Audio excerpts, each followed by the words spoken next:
Hello, this is Julian from Juleon Tech Reviews, back with another video. And today we're going to talk about the Google Pixel Fold 8 months later. Is it still worth it? We'll find out in this video. But first, if you can like and subscribe this video, we really appreciate it. Leave a comment. Let me know if you're rocking the Google Pixel Fold or anything in the Google Pixel lineup. Just wanted to get your opinion on the matter as well.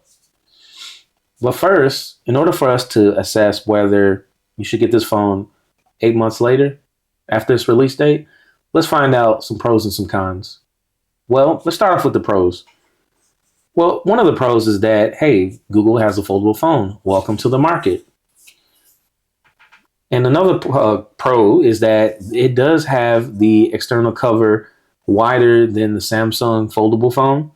So it did address the issues that we had with foldables, not having a nice cover screen. And I think Google did a very good job of picking, the materials, the form factor, the aluminum body, and just the fact that we have a foldable phone from Google is excellent. And it's the first generation, so pretty good shot out of the gate. All right, and one of the other pros that I noticed here is the unfolded area is made well, and it's really soft. And as you can see, it has the fingerprint monitor on the right-hand side, so you don't have to press into the actual display, which is amazing. This area is 7.6 inches, which is more than enough to do all the tasks you have at hand, and it goes horizontal and sideways in portrait. And another pro is that the size is very compact and handheld. Once again, it's well made. I can hold it in the palm of my hand. I can reach pretty much all of the real estate of the phone. Can't ask for more. And for its first attempt, I think it knocked it out of the park when it comes to the display. The display is, nice and tough. And it feels like, Google Pixel phone. Can't ask for more than that. Out of the box, it came with Android 13. However, updating to the latest Android 14 created more significant changes for the good. For instance, if you opened an app, if you opened Instagram, you weren't able to get full screen mode like this on both sides. You would have to wait for the update. And then when the update came, you would just go here, you go to app info. And now Android 14 brings in the aspect ratio, and you can make any app now full screen, which is a welcome change because we were wondering, hey, why is all this real estate not being is not being used on a foldable phone? Because it is a tablet, so why isn't it being used? But now all the apps horizontally and portrait mode are working. For instance, I just opened up this app, the Back Market app. It gives you this icon. If we look at gives you this icon here. Well, it's not there no more, but let's just hold on to that and hit app info. Then you go to aspect ratio and then you go full screen. Okay, then you go back and then open it up again. Voila, full screen on Back Market and any other app you choose. Pretty nice change. All right, and I would say other than that, I believe those are pretty much all the pros. It does have, the latest software. It's very good. It's very slick. The camera housing here, you put a nice case on it, it's protected, and currently has a $400 offer off of the original price. The original price was $17.99. So currently you can get it for $13.99. Good. Well, when it comes to pros, those are it. And there are also cons. So there are a few gripes I have with this phone. For one, the crease is very noticeable. When I open the phone, from this distance, you really don't see the crease. However, if you just take a look a little further, you can kind of see that crease when I turn off you can see the crease in full HD. Very noticeable. And also part of that is that you can't really open it all the way, without pushing it and putting tension to it. In essence, I'm not trying to break the phone to get it to open all the way, but that is, I think, a huge problem for me. And I paid $17.99 for the phone. I would like for it to have a full, nearly invisible crease. But yeah, that's a huge con for me right off the gate. And another one is that when it's first launched back in June of 2023, it launched with the Google Tensor Chip G2, which was also on the Google Pixel 7 Pro. However, a few months later, they released the Google Pixel 8 Pro with the Google Tensor G3 chip, which includes a lot of the AI features, a lot of the upgraded display aspect ratios. And I'm saying to myself, I paid $17.99 for this phone to get the tablet foldable experience. Yet I don't have the latest specs. And you release the phone when part of your flagship that does have the latest specs. So kind of put a sour taste in my mouth. But I think they, are going to work on that in the future foldable phones. So I'm just going to give them the benefit of the doubt on that. But it did kind of leave a sour taste in my mouth. And I guess another con is that the tech specs versus the Google Pixel 8 Pro is far less superior, overall in totality. For one, I mean, let's just talk about the cameras. I mean, they have an ultra wide camera and a wide camera on this one on the exterior for 10.8 megapixels. But on the 7 Pro and the 8 Pro, I got 48 megapixels on the ultra wide and the wide camera, which is a big disappointment. Which, I mean, I'm paying $17.99 once again for this phone. Yet I can get the 7 Pro for $600 right now aftermarket, or I can get the Google Pixel 8 Pro online right now with $200 off for about $800. So why am I paying this much money and the aspect ratio and all the tech specs are not as good, up to par with the flagship phone? I believe that they dropped the ball on that one. But that's just Google, and this is the first generation, so kind of have to give them the benefit of the doubt. I guess saving all the best features for later. And I guess also on that line, I would like more color options. I mean, I only get two options. It's this black one and then the porcelain, which is more of a yellow vanilla flavor.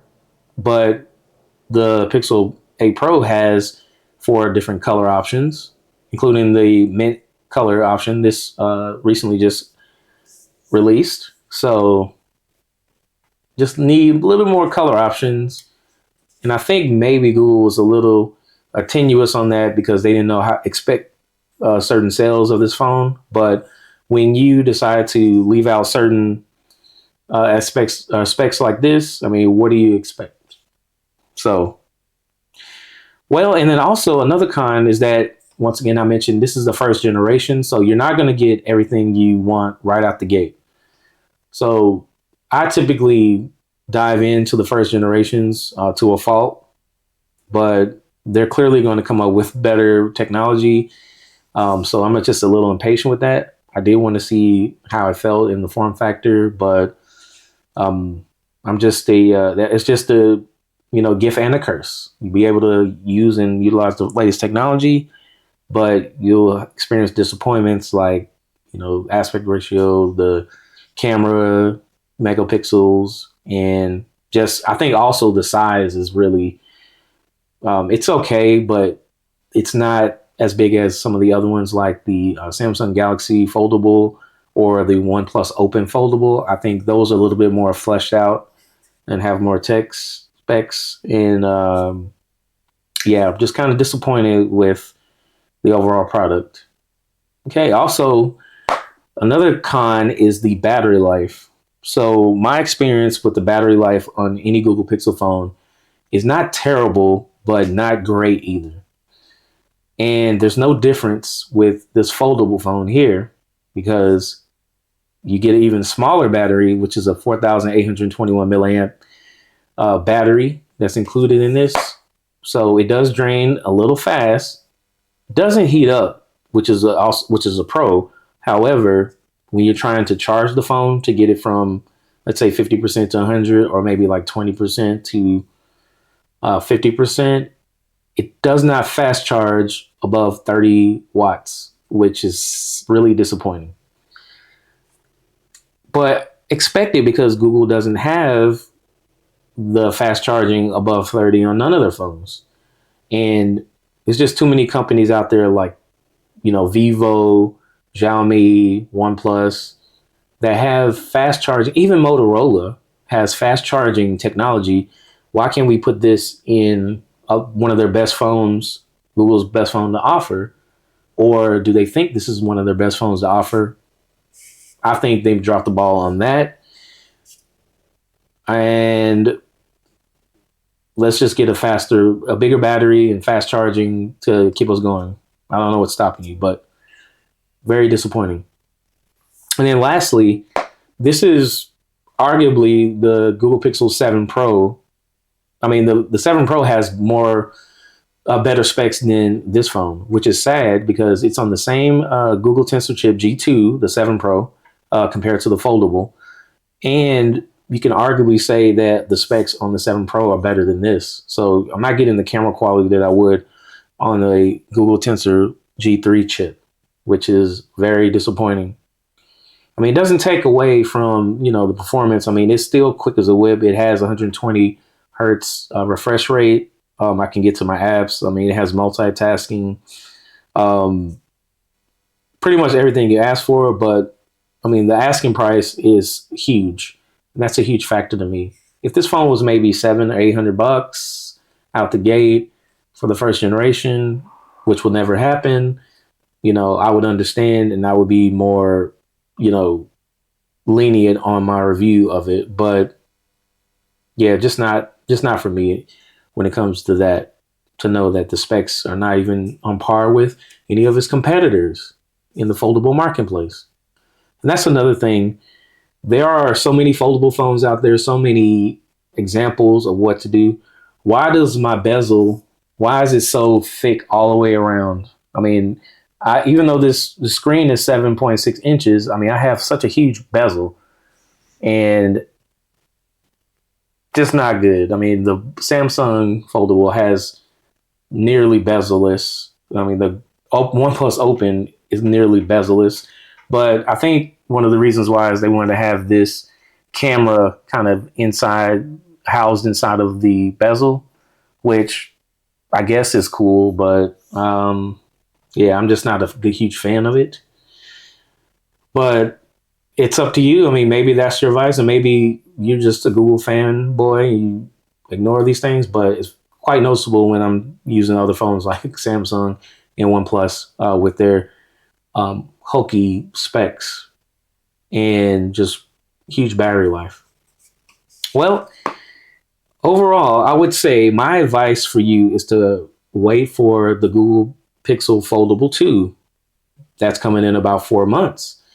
If it's on par with the same schedule as last year in June, I expect the phone to come out June 2024. Or my advice also would be to try other foldable phones. For instance, you can use the OnePlus Open, which I reviewed already, and I'll throw the link up in the description. And also, the Samsung is not bad, but if you don't like the skinny form factor, you can also venture over to try one of the Chinese phones, the Vivo X Fold 2, or you can try the Xiaomi foldable. But I think overall, had the price been better, my assessment is that Google dropped the ball. Well, let me know what you think in the comments. Do you have the foldable phone for Google? Are you going to keep it? Are you going to upgrade to the Google Pixel Fold 2 if you get it? Or are you just going to completely forget Google's lines of foldables? Well, let me know in the comment. And don't forget to like and subscribe, and thank you for watching.